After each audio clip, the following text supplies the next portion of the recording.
എന്താണ് HbA1c?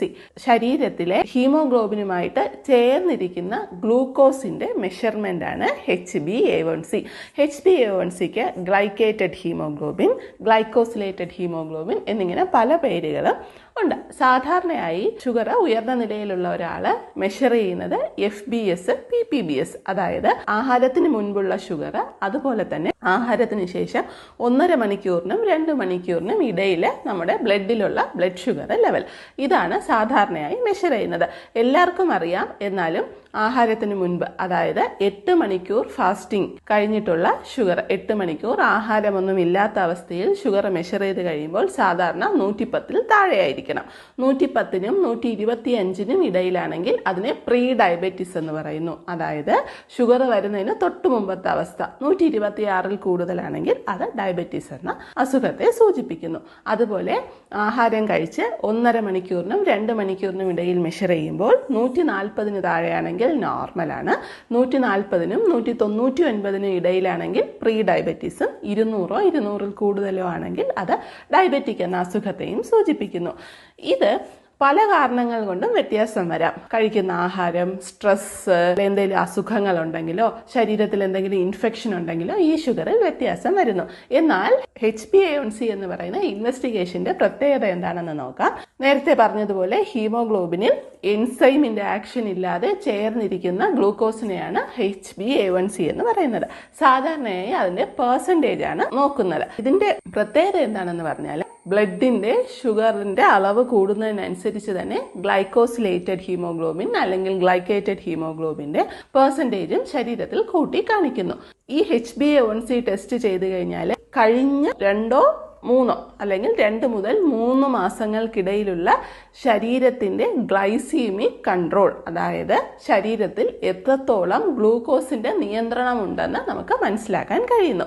അതാണ് ഈ ഗ്ലൈക്കേറ്റഡ് ഹീമോഗ്ലോബിന്റെ പ്രത്യേകത. ഇനി ഗ്ലൈക്കേറ്റഡ് ഹീമോഗ്ലോബിൻ എപ്പോഴൊക്കെയാണ് നോക്കേണ്ടത്? ഒരു ഡയബറ്റിക് ആയിട്ടുള്ള ഒരാൾക്ക് സ്റ്റേബിൾ ആയിട്ടുള്ള ഒരു ഗ്ലൈസീമിക് കൺട്രോൾ, അതായത് വളരെ കൂടിയ അളവിൽ ബ്ലഡിലെ ഗ്ലൂക്കോസ് ഇല്ലാതെ ഒരു കൺട്രോളിൽ പോകുന്ന ഒരാൾക്ക് 1 വർഷത്തിൽ 2 പ്രാവശ്യം 6 മാസം കൂടുമ്പോഴെങ്കിലും ഗ്ലൈക്കേറ്റഡ് ഹീമോഗ്ലോബിൻ നോക്കുന്നത് നന്നായിരിക്കും. സാധാരണയായി ഇതിന് പ്രത്യേകിച്ച് പ്രിക്കോഷൻസ് ഒന്നും വേണ്ട. ആഹാരം കഴിച്ച ശേഷവും നോക്കാവുന്നതാണ്. ഫാസ്റ്റിങ്ങോ അങ്ങനെ അതിൻ്റെയും കാര്യമില്ല. ഇൻഫെക്ഷൻ ഉള്ള സമയത്തോ അങ്ങനെ എങ്ങനെ വേണമെങ്കിലും ഇത് നോക്കാൻ പറ്റുന്നതാണ്. സാധാരണയായി 1 വർഷത്തിൽ 2 പ്രാവശ്യം, അതായത് 6 മാസം കൂടുമ്പോഴാണ് ഇത് നോക്കുന്നത്. അല്ല, ഗ്ലൈസീമിക് കൺട്രോൾ ഇല്ലാത്ത വളരെ ഫ്ലക്ച്വേഷൻ ആയിട്ട് ഷുഗർ ഉള്ള വളരെ കൂടിയ അളവിൽ ബ്ലഡിൽ ഗ്ലൂക്കോസ് ഉള്ള ആൾക്കാരാണെങ്കിൽ 3 മാസത്തേക്കൊരിക്കൽ ഇത് നോക്കണം. ഈ ഹീമോഗ്ലോബിനുമായിട്ട് ചേർന്ന് നിൽക്കുന്നതാണല്ലോ glycated haemoglobin.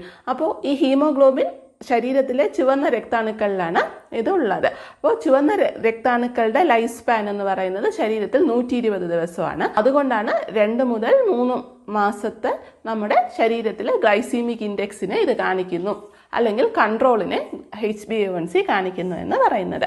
American diabetes association ADA എന്ന് പറഞ്ഞിട്ടൊരു അസോസിയേഷൻ ഉണ്ട്. അവരുടെ കണക്കനുസരിച്ച് ഗ്ലൈക്കേറ്റഡ് ഹീമോഗ്ലോബിൻ 4 മുതൽ 5.6% ആണെങ്കിൽ നോർമലാണ്. ഗ്ലൈസീമിക് ഇൻഡെക്സ് അല്ലെങ്കിൽ ഗ്ലൈസീമിക് കൺട്രോൾ നോർമലാണ്, അവർക്ക് ഷുഗർ ഇല്ല എന്നാണ് അർത്ഥം. ഇനി 5.7-നും 6.4-നും ഇടയിലാണെങ്കിൽ അത് പ്രീ ഡയബറ്റിക് കണ്ടീഷനെ സൂചിപ്പിക്കുന്നു. അതായത് ഈ വ്യക്തി ഈ ഗ്ലൈസീമിക് കൺട്രോൾ അല്ലെങ്കിൽ ഈ HbA1c ഇത്രയും പെർസെൻറ്റേജ് ഉള്ള വ്യക്തി ഡയബറ്റീസിലോട്ട് പോയിക്കൊണ്ടിരിക്കുന്നു. അവർക്ക് ആഹാരം ശ്രദ്ധിക്കേണ്ടയും ജീവിതശൈലി ശ്രദ്ധിക്കേണ്ടയും ആവശ്യം ഉണ്ട് എന്നാണ് സൂചിപ്പിക്കുന്നത്. ഇനി ഈ HbA1c 6.5 അല്ലെങ്കിൽ അതിൽ കൂടുതലാണെങ്കിൽ ഈ വ്യക്തിക്ക് ഡയബറ്റീസ് ഉണ്ട് എന്നാണ് അത് സൂചിപ്പിക്കുന്നത്. ഇനി ഇതിന്റെ ഇമ്പോർട്ടൻസ് എന്താണ്? FBSഉം PPBS, അതായത് ആഹാരത്തിന് മുമ്പും ആഹാരത്തിന് ശേഷവുമുള്ള ഷുഗർ നോക്കുന്നതിനേക്കാളും HbA1c എങ്ങനെ വ്യത്യസ്തമായിരിക്കുന്നു, അതിന്റെ കൃത്യത എന്താണ്? ഇത് 6.5 അല്ലെങ്കിൽ 6.5-ൽ കൂടുതലാണെങ്കിലോ കോംപ്ലിക്കേഷനിലോട്ട് പോയിക്കൊണ്ടിരിക്കുന്നു. മൈക്രോവാസ്കുലർ കോംപ്ലിക്കേഷൻ എന്ന് പറയും. അതായത് കണ്ണിനെ ബാധിക്കാനും കിഡ്നിയെ ബാധിക്കാനും അതുപോലെ തന്നെ നെർവിനെയൊക്കെ ബാധിക്കാൻ, റെറ്റിനോപ്പതി, ന്യൂറോപ്പതി, നെഫ്രോപ്പതി തുടങ്ങിയ കോംപ്ലിക്കേഷൻസ് ഉണ്ടാകാനുള്ള സാധ്യത കൂടുതലാണ്. അതുപോലെ ഇതൊരു ഇൻഡയറക്റ്റ് മെഷർമെന്റും ആണ്. ഡയറക്റ്റ് ആയിട്ടല്ല നമ്മൾ മെഷർ ചെയ്യുന്നത്, ഇൻഡയറക്റ്റ് ആയിട്ട് ശരീരത്തിന്റെ കൺട്രോള് മെഷർ ചെയ്യുന്നു. അതാണ് ഈ ടെസ്റ്റിന്റെ പ്രത്യേകത എന്ന് പറയുന്നത്. ഇനി എപ്പോഴൊക്കെയാണ് മിസ് ഇന്റർപ്രിട്ടേഷൻ, റീഡിംഗ് തെറ്റിപ്പോകാൻ ചാൻസ് ഉള്ളത്? നേരത്തെ പറഞ്ഞു RBCയിലാണല്ലോ ഈ ഹീമോഗ്ലോബിൻ ഉള്ളത്, ചുവന്ന രക്താണുക്കൾ. ഈ ചുവന്ന രക്താണുക്കൾ പെട്ടെന്ന് പൊട്ടിപ്പോകുന്ന അവസ്ഥ, അതായത് ഹീമോഗ്ലോബിനോപ്പതീസ് അല്ലെങ്കിൽ ഹീമോലൈറ്റിക് അനീമിയ അല്ലെങ്കിൽ അനീമിയ, വിളർച്ച പോലെയുള്ള അസുഖം ഉള്ളവർക്ക് ഈ HbA1c എപ്പോഴും നോർമലായിട്ട് കാണിക്കുന്നു, ഡയബറ്റിക് ആണെങ്കിലും. അതുപോലെ പ്രഗ്നൻ്റ് ആയിരിക്കുമ്പോൾ HbA1c നോർമൽ ലെവലിൽ കാണിക്കാം, അല്ലെങ്കിൽ യുറീമിയ പോലെയുള്ള കോംപ്ലിക്കേഷൻ ഉള്ളവർക്ക് HbA1c നോർമലായിട്ട് കാണിക്കുന്നു.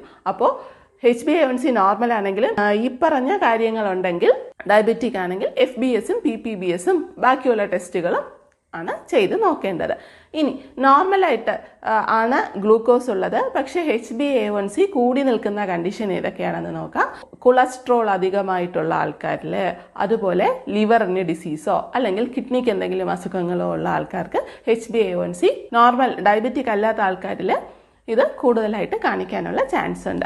ഈ വീഡിയോയിൽ നിന്ന് നിങ്ങൾക്ക് HbA1cയെ കുറിച്ചും അതിൻ്റെ ഇമ്പോർട്ടൻസ്, അത് ചെയ്ത് നോക്കേണ്ട ആവശ്യകത എന്താണെന്ന് മനസ്സിലായി എന്ന് വിശ്വസിക്കുന്നു. ഇനി പുതിയൊരു ടോപ്പിക്കുമായിട്ട് വീണ്ടും കണ്ടുമുട്ടാം. അതുവരെ നന്ദി.